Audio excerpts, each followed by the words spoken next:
আরও একটি নতুন পর্বে আপনাদের সকলকে স্বাগত জানিয়ে শুরু করছি আজকের অসাধারণ ভিডিও। তো আমার সাথেই থাকুন, চলুন আমরা ভিডিওটি উপভোগ করি। ভিউয়ার্স, ইতিমধ্যে দেখতে পাচ্ছেন আবির চিপস খাবে।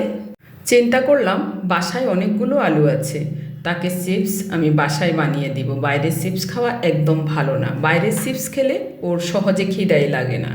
তাহলে বুঝুন কতটা খারাপ প্রক্রিয়ায় এগুলো তৈরি করা হয়।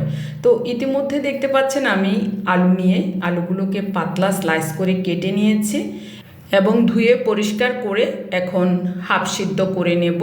হাফ সিদ্ধ করে তারপরে আমি এগুলোকে শুকিয়ে নিব, শুকিয়ে এগুলোকে ভেজে নিব, হয়ে যাবে মজাদার চিপস। তো আজকে আমি এগুলোকে রোদ্রে শুকিয়ে নিব, কালকে এগুলোকে ভেজে আবিরকে দিব। তো আজকে তৎক্ষণাৎই তার জন্য কিছু চিপস আমি ভেজে নিব। আপনিও এভাবে ভাজতে পারেন। ধন্যবাদ।